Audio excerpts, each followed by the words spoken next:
Bonsoir à toutes et à tous, bienvenue dans votre 7-8, nous sommes le jeudi 19 septembre, voici le programme de ce soir. Un policier municipal a été violemment percuté hier au Chénet-Rocancourt lors d'un refus d'obtempérer. Les images ont été largement diffusées sur les réseaux, nous reviendrons sur cet événement qui a ému dans la commune. 645 situations illégales repérées dans les Yvelines en 2023. Ce matin, la Caisse d'allocation familiale présentait sa politique de lutte contre la fraude aux prestations sociales. À Vaughan, pinces et chaussures de marche, ce week-end, c'est le retour du World Cleanup Day, une journée dédiée à la nature. De nombreuses communes organisent des rendez-vous.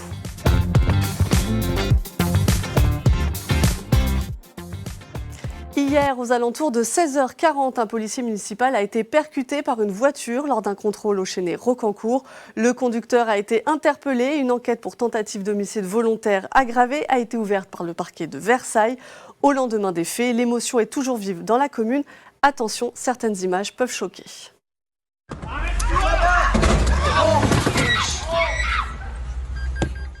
Les images font froid dans le dos. Un policier municipal a été percuté et renversé mercredi en fin d'après-midi au Chénet-Rocancourt. Au lendemain de l'incident, les habitants sont encore sous le choc. Écoutez, c'est lamentable comme tous ces accidents pour des gens qui ne devraient pas être derrière un volant. Je me dis, personne n'est à l'abri d'incidents comme ça. Ça me choque surtout que ça arrive à n'importe quel endroit en France. C'est quand même honteux aujourd'hui que ce genre de choses puisse se passer. Que ce soit au Chénet, que ce soit dans n'importe quelle ville, dans n'importe quelle banlieue, c'est tout à fait inadmissible. Pour le maire de la commune, il s'agit d'un acte d'une extrême gravité mais rare, le Chénet-Rocancourt étant une ville plutôt calme d'ordinaire. C'est extrêmement violent dans une ville et notamment à 1h pour moi, on est en milieu de journée, dans un quartier résidentiel, calme, dans lequel il ne se passe jamais rien de grave. Avoir un de mes policiers pour lequel on attente à la vie, c'est extrêmement choquant. En France, il s'agit d'un fait de plus en plus courant. Selon les policiers, environ 70 refus d'obtempérer sont recensés chaque jour, selon les données de la gendarmerie nationale. Une augmentation inquiétante, car dans un cas sur 5, il s'agit d'un délit aggravé. C'est à tout moment, à chaque instant, et aucune région, aucune commune n'est à part de ce phénomène.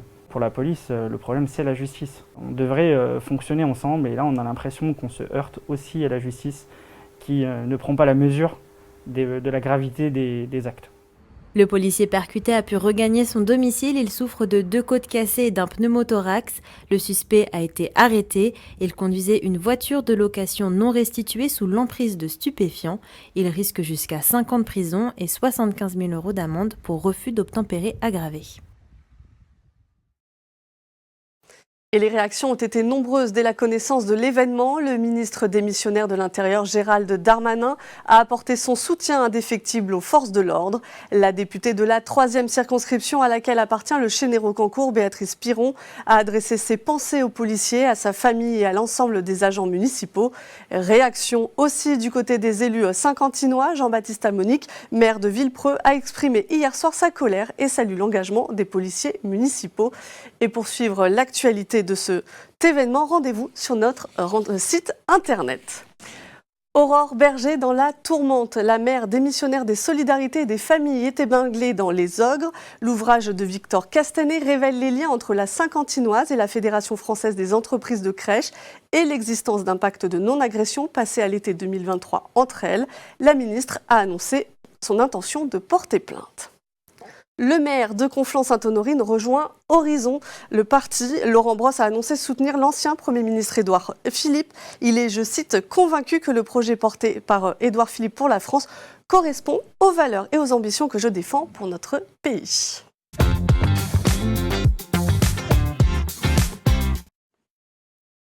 En 2023, plus de 250 000 Yvelinois ont perçu des prestations familiales et sociales versées par la CAF pour un montant total d'1,6 milliard d'euros.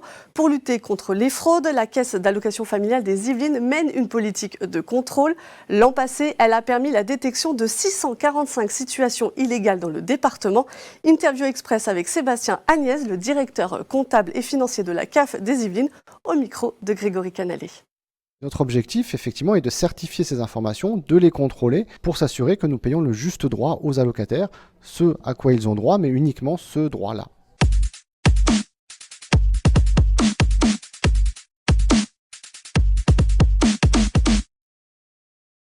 En 2023, nous avons qualifié 645 situations de fraude pour un peu plus de 5,5 millions d'euros. Donc c'est une situation qui est à peu près stable sur les différentes années. Il y a une augmentation sur le montant moyen puisque l'objectif de notre politique de contrôle, c'est aussi d'être plus efficace et donc de viser des dossiers avec des montants et des impacts financiers plus importants. Et puis nous avons aussi nos moyens de contrôle qui s'améliorent, les échanges avec les partenaires, les données auxquelles nous pouvons avoir accès et qui nous permettent de faire des contrôles plus globaux sur la situation des allocataires.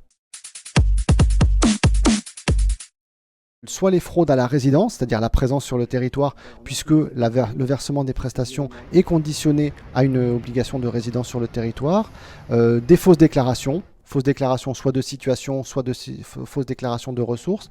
Parfois, nous avons aussi des éléments liés à des fraudes en bande organisée, donc sur des volumes un peu plus importants, ou quelque chose qui se développe aussi, des fraudes avec des méthodes qui peuvent être diffusées sur les réseaux sociaux. La politique de contrôle et de lutte contre la fraude est importante puisque les prestations familiales sont des prestations qui sont déclaratives, donc les allocataires nous déclarent un certain nombre d'informations et notre objectif effectivement est de certifier ces informations, de les contrôler pour s'assurer que nous payons le juste droit aux allocataires et de la bonne utilisation des fonds publics.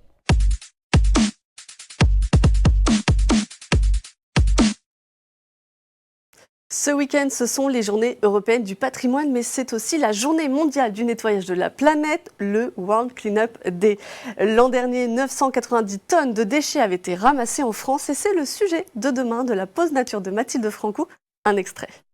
Chaque année, des dizaines de tonnes de déchets sont jetés dans la nature. C'est d'autant plus problématique puisqu'une canette ou un sac plastique met entre 200 et 500 ans à se dégrader dans la nature. Mais celui qui fait le plus parler de lui, c'est le mégot de cigarette. Nous retrouvons malheureusement beaucoup de mégots. Ça, c'est un des sujets majeurs que nous devons aborder, car c'est un tout petit déchet, mais il pollue énormément. Un mégot va polluer 500 litres d'eau à lui tout seul. Lorsqu'il pleut sur un mégot et que l'eau s'écoule, la pollution est là. Et pour découvrir l'intégralité de cette chronique, rendez-vous sur notre antenne juste après le 7-8 de demain. On termine avec un mot de culture. Ce vendredi 20 septembre, c'est le début de l'Estival pour la 37e édition, toujours des artistes francophones. Le premier concert, c'est au Saxe d'Acher à 20h30. Sur scène, Maëlle, gagnante de la 7e saison de The Voice.